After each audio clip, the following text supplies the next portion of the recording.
Hello and welcome, everyone. My name is Darren, and I'm one of the marketing coordinators for BCIT's School of Health Sciences. It is my pleasure to welcome you to this online information session for the Occupational Health and Safety Diploma Program. I want to say how happy we are to see you all, and thank you for coming and attending our presentation today. I want to let you know you can feel free to post any questions or comments into the chat during the presentation, and we will answer as many of those questions as we can near the end of the presentation in the Q&A segment. Just before we get started, thank you. I want to mention that the British Columbia Institute of Technology acknowledges that our campuses are located on the unceded traditional territories of the Coast Salish nations of Squamish, Tsleil-Waututh, and Musqueam. Great. And our agenda, actually, if you want to, Bobby, go through the agenda, that's totally fine. Sounds great. So our agenda is we're doing welcome and introductions. We'll do a poll, a video about the program, presentation and program overview, program advising, and a Q&A.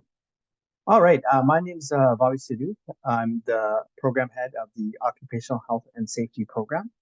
We have two programs. I'm going to talk about both of them, but primarily our diploma program today. And thank you, everyone, for attending the information session today. Oh, Darren, sorry, did you want to start with the poll first or the video? Actually, did you want to do the poll first? So I'll ask you guys a question. Where do you think occupational health and safety people work? So Darren can send you guys all the poll. Excellent. So some people thought government agencies, and yeah, we do work there, but we're anywhere that workers are, right? So we have a pretty broad scope of practice. So we'll start with a video next, and then we'll break it down into what the program is and what it entails.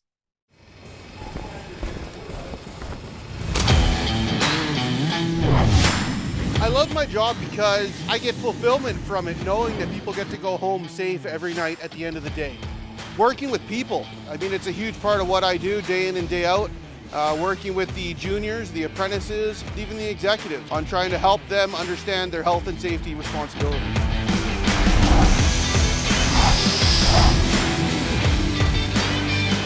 The Occupational Health and Safety Diploma Program at BCIT is second to none. It really prepares you for the on-site, real-world situations that you're going to come up against. And that's why I chose BCIT. BCIT's Occupational Health and Safety Diploma Program is the most comprehensive program of its kind in Canada. Our students get in-class lectures and labs, but also hands-on experience and a practicum on-site to give them practical knowledge.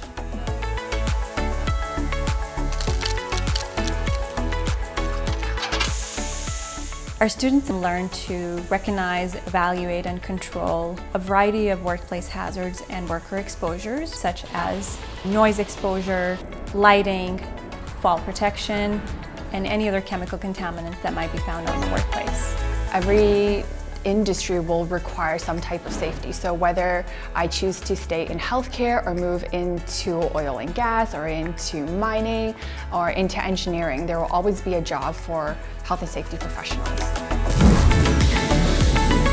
Every day knowing that the workers get to go home safely to their family, to their children, that is probably the #1 factor in me pushing forward to get this done properly and correctly every day.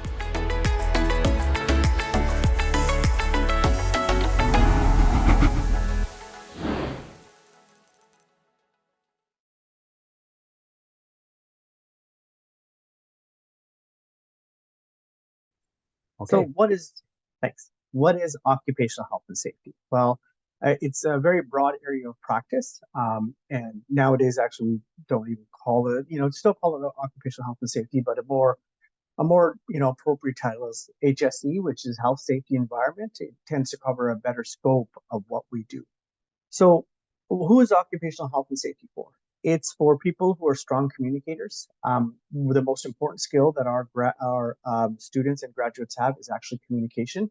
That might seem odd because we are a technical program, but those that succeed best are people who like to talk to people, who can communicate well with people.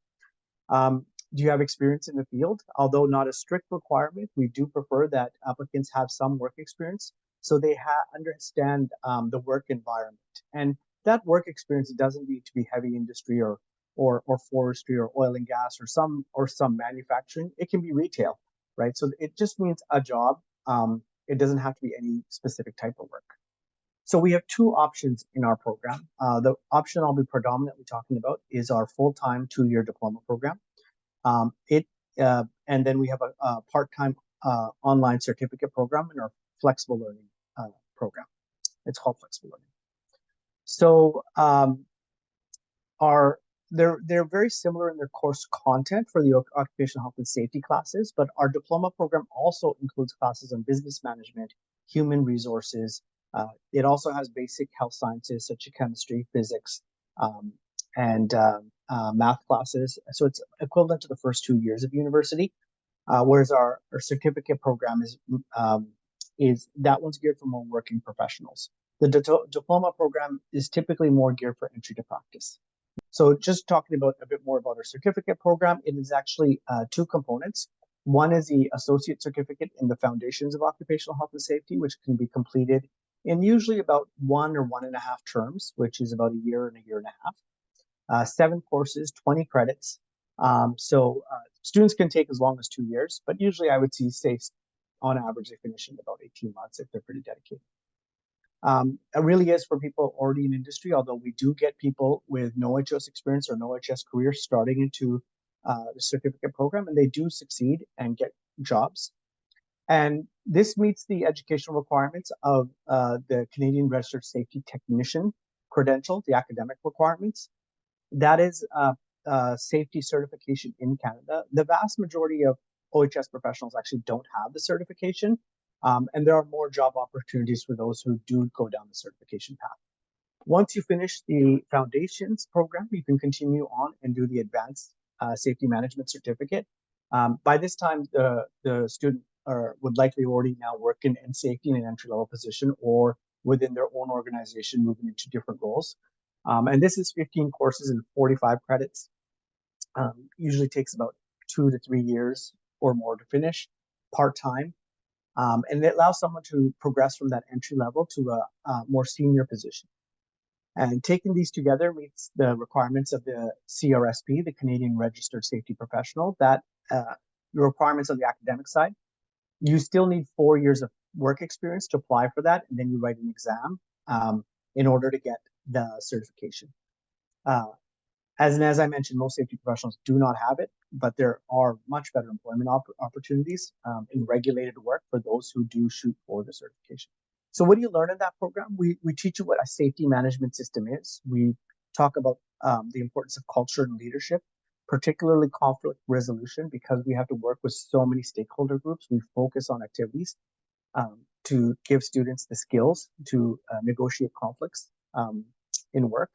We talked about the technical side as well, operational and technical skills. We go through a wide range of industries to bring students at a conversational tone, space for any industry. Now, it's a generalist approach. You can basically graduate from our program and work as an OHS professional in any sector. And I'll give an example of what those are in a bit. But where my grads go, it's difficult for me to say because they can end up in very different spots. And you can progress in your career from a safety coordinator, safety advisor, safety officer, all the way to senior safety management. So what is our program like? It is a combination of lectures, discussions, and laboratories. I would say 30 plus hours a week. It is basically a full-time job. Students in a diploma program, especially in the first year, really can't hold down work because, that's 30 hours a week is just the lecture time. All the assignments and exams and everything else is done in hours afterwards, right? You can't really prepare for that during class, can't work on assignments, although we do give some class time, but really in class. So really there is, you're dedicated for 2 years. And we have combinations of research work and field work. As I said, there's laboratories where we get into occupational health and hygiene.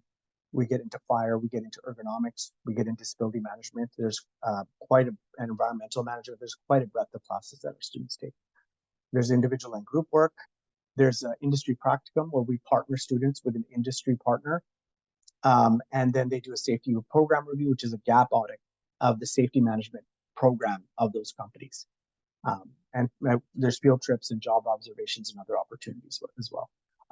One of our program's greatest strengths and what we're actually really well known for is our networking opportunities in the diploma program. So there's career fairs. We have deep relations with um, industry associations like the Canadian Society of Safety Engineers. Their national director is one of our sessional instructors, the AIHA BC Yukon chapter. So that's the American Industrial Hygiene Association. I'm the president of the BC Yukon chapter. They hold monthly meetings. The CCSE holds its monthly meetings on BCIT campus, and we've done joint meetings with them. Students become executive student members as well. So we have 2 students who are first and second year reps for the CSSE, and the AHA has a student who's a second year rep with them as well. And so they provide professional development opportunities. They provide mentoring sessions. So the AIHA regularly holds speed mentoring for students. Our students will go and spend an evening doing mentoring with industry professionals for networking and job opportunities. We engage in the North American Occupational Health and Safety Week, NIOSH Week, industry conferences. My students at the end of this week are doing the virtual safety conference with the Manufacturing Safety Association Alliance of BC. So we've dedicated a day for them to participate in that conference. And every year we send them to the Western Safety Conference, which is the largest conference in Western Canada. It's an in-person conference, and they spend 2 days there, going to information sessions, going to employers, going to booths. And then we do a bunch of other events. There's luncheons, meet and greets, as I said, speed mentoring, industry guest lectures. We almost have a guest lecture pretty much every week coming into the program to either speak to students about their experiences or to because they want to hire a student or a new grad, or for a variety of other reasons. So what's our student profile? Though our intake is high school entry, I would say 70+% of our students already have a bachelor's degree. Then about 10%, 10-15 come from industry. So they may be carpenters, landscapers, steam fitters, and they may be WorkSafe funded. And then I would say the remaining 10-15% are international students. They're masters, PhD, medical doctors. We've had more than a few medical doctors come through our program. So we have one in the first year and the second year right now. And it's in our program's cohort is very diverse. I mean, I have landscapers who sit next to medical doctors going through the program together. And they benefit from that, definitely, for sure, to get the perspective of different perspectives in the program. Our program is particularly good for international students. A lot of the times international students come to Canada, they have previous careers that they have to abandon and start a new life in Canada. Our program actually leverages their previous experience. So if you're a medical doctor and you do the OHS program, you have a position, likely you're going to get a position with Health Canada or Environment Canada or others of the government sector that's happy to pick up somebody with a strong medical background, and they need the OHS background. So definitely we're a program that leverages previous experience well compared to most other programs out there. And that usually means those students are starting at a better salary scale as well because their previous experience counts for something. And the median age of the students is 30. We have everything from young 20s to mid 50s and older sometimes. What do OHS practitioners do? It's quite a wide variety of stuff, and not all do the same thing. It really depends on their job role. They develop, implement, monitor, and evaluate safety management programs. They work with government agencies, and that could be, they're the liaison for WorkSafe BC coming in to talk to the employer. They interpret legislative requirements around health and safety. They deliver training programs, or they train others to develop those deliver those programs. They put promotional strategies out and coach and lead committees like joint occupational health and safety committees. Or they may conduct technical assessments, air, noise, temperature, vibration, heat stress. And it's possible that, they don't do any of that they hire someone to do it, but then they need to interpret the report. So we make sure our students understand the fundamentals, even if they may not do the job activity themselves, because they may have to hire someone to do it. So a day in the life, it can involve workplace inspections, writing safe operating procedures safe work procedures or standard operating procedures, doing risk assessments, doing training. If there's an incident, they can do investigation. It could mean facilitating various meetings and sampling, as I said. And to the point that some graduates may do some of this, all of this, or very, very little of some parts of it, because every role is in an organization is unique. So what do we expect? The average salary for our grads is 65 to 95K. It does vary quite a bit. Sorry, the salary range is 65 to 95. I'd say the average right now is about 75. And with most getting the average or higher, I say it's the average though, because there are employers who post 60, 65. But right now with the general labor crunch, most students aren't taking those positions. And I would say a fair amount get 75 or higher. And it's not uncommon to get 90, 95, 90, 95. Not super common, but not uncommon either. I have at least 1 or 2 students every year who just get that right job, where they get that great salary to start. And sometimes it's a related experience, and sometimes it's not. I had a recent grad who got a job at 90K, and they have university experience with just 1 or 2 years of work experience, and it just clicked for them. And then, of course, there's a lot of experienced grads can make even more. Easily into the 6-figure range, especially if they get their CRSP credential. And there's a lot of opportunity for independent consulting in this field as well. When you're working full time, and you can actually, because there's not enough OHS people, some will also do independent consulting on the side. So what are the job titles? And they're, OHS coordinator, specialist, officer, manager, director, safety and security, advisor, consultant. These are common job titles. 95% of our grads usually have a job within 2 months of graduation, and the 5% that don't usually is one of 2 reasons. One, they just want a break and they're just not looking for a job right away and let the summer pass. And as for a small proportion, communication skills is the most important. So the ones that don't develop their communication skills when they grad sometimes struggle to get a job. So really focusing on communication is an important part of what we help students with. So lots of opportunities for advancement, promotion, and career development. All the industries that we work in have conferences, and there's a huge ability to focus in on a particular career and get professional development in that area of practice. And then some continue on to do other programs like MBAs, or if they don't have a bachelor's, they'll complete a bachelor's. So where do our grads work? This one always takes me a little while. I'm going to try to put a little bit of a wrap around it first and say they work for government agencies, they work for private industry, and they work for nonprofits. And so the list, that's kind of the overall 3 major areas. But if you look at it, like government agencies, like educational institutions, UBC, SFU, BCIT, all employees are grads. Private consulting firms who provide services to companies that can't afford to have a full-time OHS person. The health authorities on the government side, and that can be Vancouver Coastal, PHSA, Fraser Health, Interior Health, and so forth. Telecoms like Shaw and Rogers, TELUS, utilities like BC Hydro and Fortis. The school boards, also government agencies. There's a lot of school boards that people don't realize, like City of New Westminster has a school board, and Surrey has a school board. All the cities hire our grads, like Vancouver, Richmond, New West, Burnaby, Coquitlam, and the regional districts, so Metro Vancouver, Fraser Valley Regional District, and so forth. So all the layers of government, all the ministries hire our grads. And those industries I talked about: agriculture, film production, construction, forestry, food production, manufacturing, oil and gas, anywhere there's people. So this was a long list, but it really sums down to, if you employ people, you need an OHS person. And if you have interaction with people, you need an OHS person. Even if you don't have that many people, there's our grads work everywhere. So this is Adrian. So he's worked as a server and a landscaper before entering the program.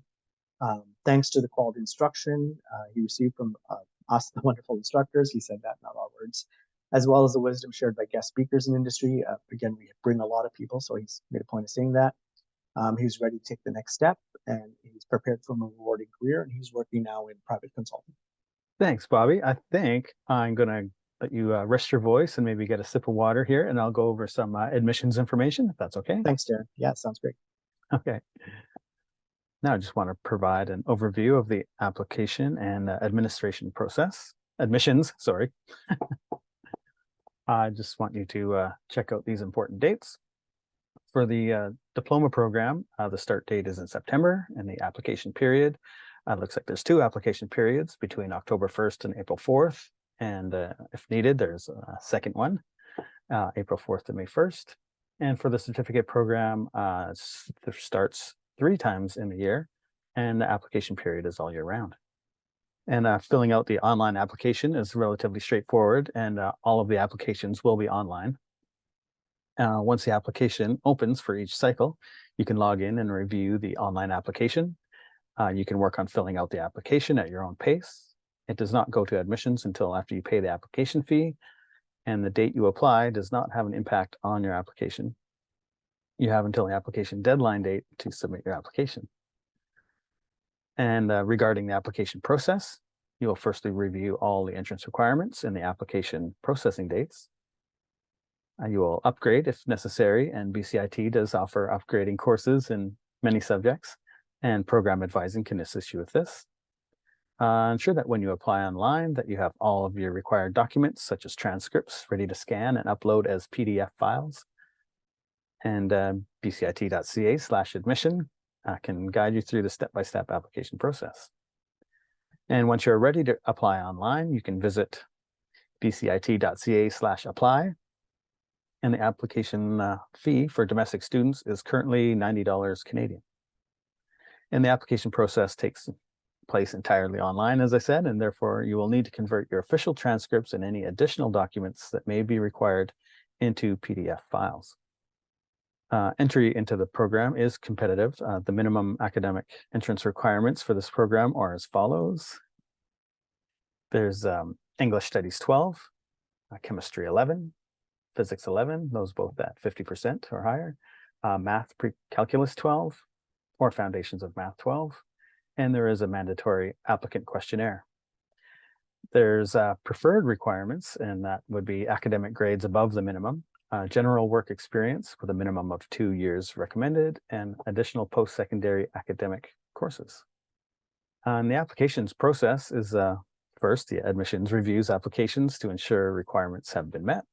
Admissions will forward the complete applications to the Occupational Health and Safety Department. After the application deadline date, the department shortlists and selects applicants, and then admissions sends acceptance letters. And then you would want to pay your commitment fee of $500 for domestic and $3,000 for international. There are opportunities for laddering credentials at BCIT.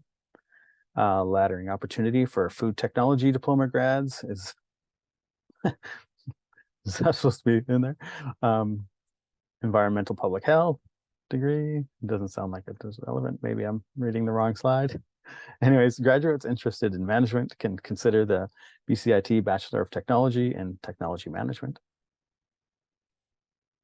Our students do ladder into the environmental health. So particularly for the ones that they have a diploma and they want to continue on and do a bachelor's, and it's always better to do it, get it out of the way before you get older and get into work. It's so much harder.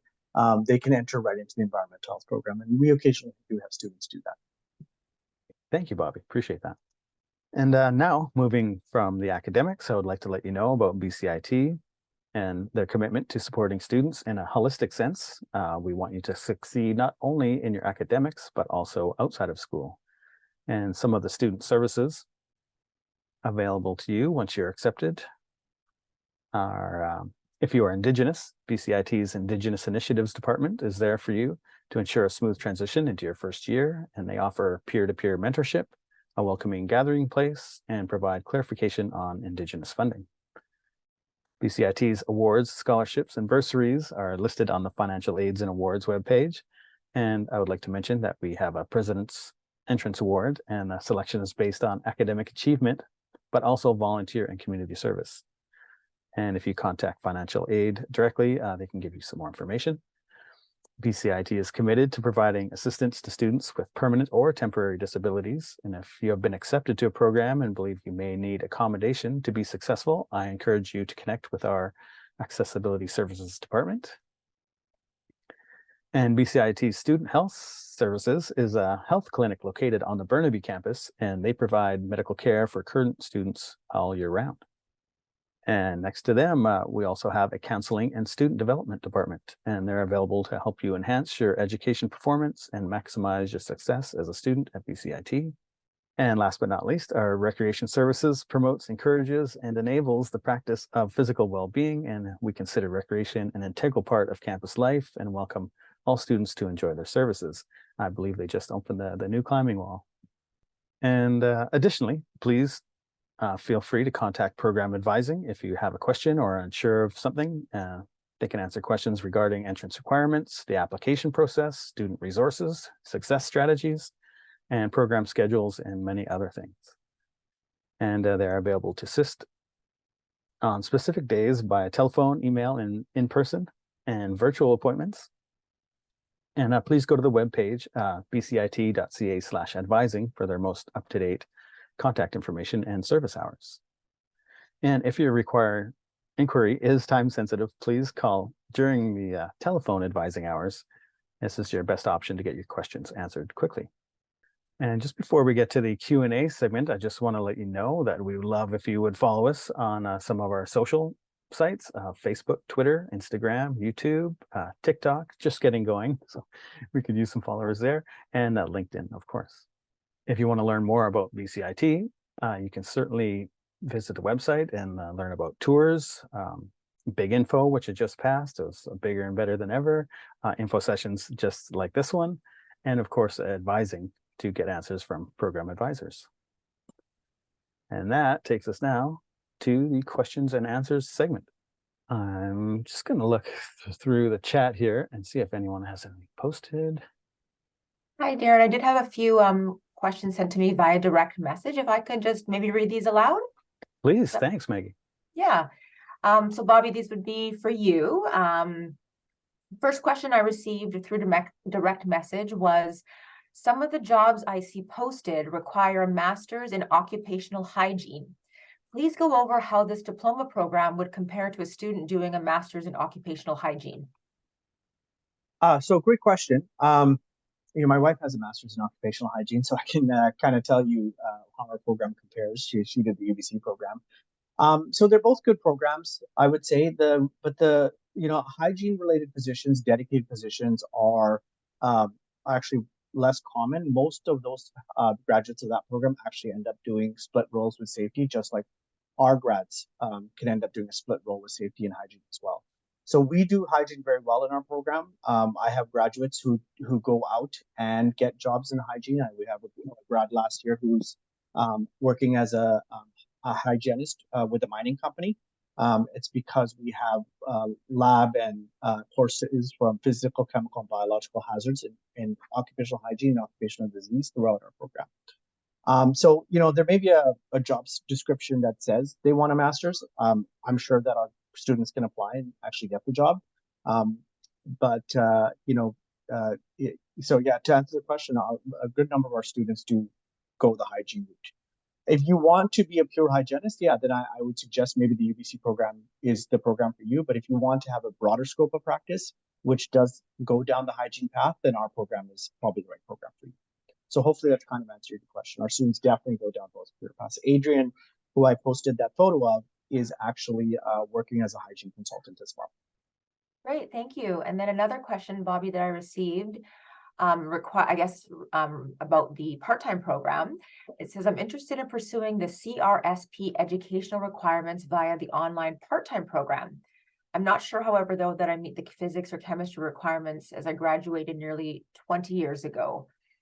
Are there any way around this requirements for a mature student? Just to clarify, they want to take the certificate program. Sounds like the certificate? Yeah. So there's no math, physics, or chemistry requirements for the certificate program. You can just register for the certificate classes and start taking them. The science requirements are only for the diploma program. And then another question. This was in the general chat. And it says here, hi, I was looking at the BCRSP website, and it says that students who already have a bachelor's degree can meet the academic requirements to be eligible to apply for the CRSP certification by completing either the Associate Certificate in Foundations of Occupational Health or the Certificate in Occupational Health and Safety. Is this true? Yeah, so students who have a bachelor's degree can take the bachelor's pathway. For myself, that's what I did. I don't have a degree in occupational health. I have a degree in environmental health. With a career in occupational health, and I followed that pathway myself. So regarding the you know, completing the foundations or the other certificate, yes, you could do that to meet the academic requirements. You'd still need the 4-year work experience requirements. I'll defer to what the BCRSP says of what's appropriate, but it's definitely a pathway people can take. I do recommend that you get a good scope of practice, though, if you're not coming from a very diverse background, because a lot of the content that's in the upper level classes is examinable by the BCRSP. So you really need to be on top of everything. That's kind of a bit of a separate conversation that I can have with this person if they'd like to talk about it, about the BCRSP and the process. But yes, you can do what you're asking. And then another direct message I received.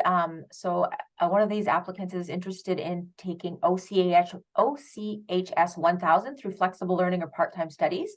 And they're wondering if that course potentially could be credited then if they are accepted to the full-time diploma as like a transfer credit. Yes, straight up. Yeah. Yes. Okay, great. One person asked if my end goal is to be CRSP certified, and if I have a bachelor's degree in health sciences, which route would be more ideal to reach my goal? Oh no, I think they meant to say if my end goal is to be CRSP certified. I'm not sure actually. Sorry, Janine or Jenny, I'm not sure if your question, I don't really understand. I think when I read it aloud, it didn't make sense to me, but perhaps Bobby, did that make sense to you? I'll read it one more time. Hi, Bobby, if my end goal is to be CRSP certified and I do have a bachelor's degree in health sciences, which route would be more ideal to reach my goal? Yeah, so I don't see those questions, so thank you for reading it out. You know, that's a question that comes down to your personal situation, right? So, you know, if you can come back to school for 2 years, we have lots of bachelor students and you're not in safety right now, the diploma program is probably the right process for you for an entry to practice. You know, older workers or old people more established in their career who need to continue working either for, you know, financial reasons or family reasons, then the certificate program might be the right path for them, right? So there's no one concrete answer, and it really comes down to a lot of your personal situation, both financial and family, and where you are in your career journey to choose the right pathway. Right. Yeah. Thank you. Another question through direct message. Hi, I was wondering if I have all the requirements with good grades, but I didn't do so well in the other courses in post-secondary that aren't needed for this program. Will that potentially affect my chances of getting accepted to the program? No, I wouldn't say so. I mean, I'll be frank when I say that we are an incredibly well-paying career that people don't understand. So we actually have some challenges sometimes to recruit people, right? So if you apply right now, there's a fairly good chance you're going to get a seat in the program. The reason we have those 2 intake dates is so we have first a domestic international together. And then if we don't fill seats, we open it up for a second domestic, which has happened the last 2 years. So we're a great career that, you know, the day you get bored of working in one industry, you can go to another one. But a lot of people don't understand it like they do nursing or radiation technology. And so, you know, it's a matter of trying to get the word out that, you know, it's a good program with excellent career outcomes. So if you apply and you meet the requirements, I would definitely put an application in. Come to a student for a day and see if it's right for you, right? You can email me and I can set that up for you. And yeah, you know, having some not so good grades in another space isn't going to affect your application. And then another message was, what would you say is the biggest benefit to choosing your program? Yeah, I think the student's saying there's entirely online programs. Well, if you're in BC and you plan to stay in BC, you should do the BCIT program. If you're in Alberta, you should go do the NAIT program. If you're out east, do Ryerson or one of the other programs. You should do the program of the jurisdiction you're in. There are some job postings, which I can, you know, I show to students in our program to show them the value of our program that specifically ask BCIT diploma or BCIT grad, right? And doing our program, distance program, is almost completely online. Actually, you can do the whole program online as well. Our diploma program's on campus. The other big benefit in our diploma program is the amount of networking that we do. It's not just networking. I received an email today from a big employer who's saying every year they come in, they do a guest lecture, and then we book a room for them, and they spend about 4 hours interviewing students for positions. So we are that engaged with industry that the employers come right on campus and we'll do, you know, we'll take resumes, we'll have the interviews right on campus and then offer positions. So you're not going to get that in a distance education program. Even our certificate students don't get that compared to our diploma programs. And any other online program, you're not going to get that. The level of engagement in industry and direct transition into jobs is a difference between choosing between 3 employment opportunities and maybe not even getting one, or taking a longer time to get it. So that's the reason I say first of all, if you're going to stay in BC, do the BCIT program. And if you're especially a younger person with not a lot of work experience, do the diploma program, because that'll enter you right into industry very quickly. Okay, thank you. And I guess sort of bouncing off that, there's a question asking, are the job outcomes, I'm assuming they meant, are the job outcomes for the certificate, how are they in comparison to the diploma with respect to job, salary, the sector, et cetera? Like, are they looked at similarly? Yeah. So you'll get in the same place eventually in your career. So I have certificate grads who are directors of safety management, just like diploma grads. The start is different. So diploma grads will start at a higher salary to start. Their salaries are 75 to 100, even though they have less sometimes work experience, but they're just coming through the program. Diploma program puts you in that place. Certificate program, a lot of people, as I said, are already working in a job or industry, and so they're in a good place if they complete the certificate with salary outcomes. But if you're trying to enter industry with a certificate and getting the foundations, you are going to start at a lower entry point than you would at the diploma if you don't have work experience or limited work experience. So there is that caveat on that. And then the networking is, as I said, isn't there. So though the certificate is a good program, it is much better suited to working professionals who are either in safety or have a minor safety role and looking to grow themselves into safety versus someone who's looking to enter the industry. Great, thank you. And there's a question asking, can you complete the entire certificate through distance learning? Is it self-paced or does it have a set schedule? So it is, you can do the whole certificate by distance learning, though you do have to come on campus to do your exams, 2 exams per course, or have them proctored. You can't virtually do the exams. The schedule in the sense there's 3 terms and they follow a 12-week schedule. So generally speaking, you do your midterms in a certain time frame and your final in a certain time frame, but it is self-paced online within a 12-week schedule. Do we need 5 years of work experience in something specific, or can it be more general?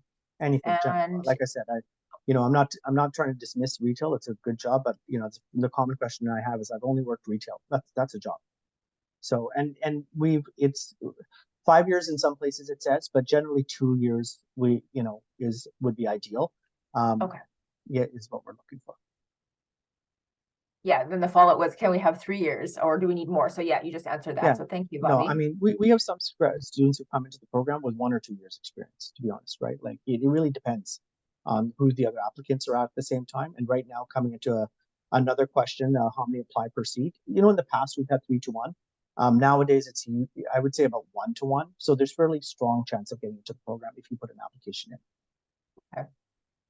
Another question is, just to clarify, should one complete the certificate program? Will they have their educational requirements for both the CRST and the CRSP certification?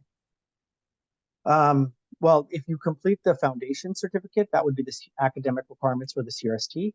And then if you complete the advanced safety management certificate, then you would have the academic requirements for the CRSP. You still need the 4 years work experience requirements for the CRSP. So our programs only cover off the academic requirements. That's an important thing. You still need the work experience requirements. And if you have a bachelor's degree, then it's a little different. You don't need to do as much, as someone pointed out. And typically, I know you have the different application windows, Bobby. So if someone applied now, or like in the next few weeks, when typically would they hear back if they're accepted or not? I would assume, is it about 4 to 6 weeks? No, we are still a competitive entry model though. So if you apply now, you would hear in April. Okay. Generally speaking, I mean, some applicants are very strong, and I can give them a pretty good indication whether they receive a seat. But we are competitive entry. So if you apply now in October, it's good to apply early so if you're missing anything.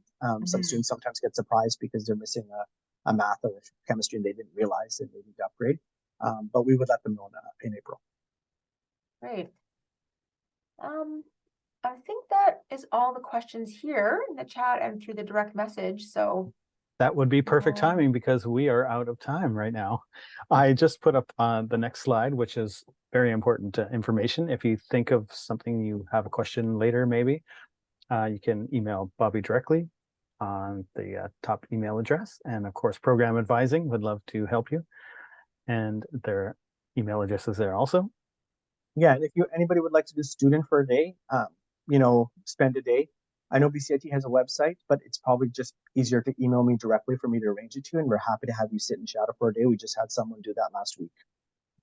Excellent. Thanks for letting us know. I wasn't quite sure if that was up and running again. I just want to do a last reminder to everyone that a copy of the slide presentation and a link to the info session video recording will be sent out to all of the registrants. That might take a week or 10 days, so please keep an eye out for that. And I just wanted to say thank you all for being with us today, and we wish you all the very best in your future in health sciences. And hopefully we'll see you soon. Thank you. Have a good night. Thank you. Good night, everybody.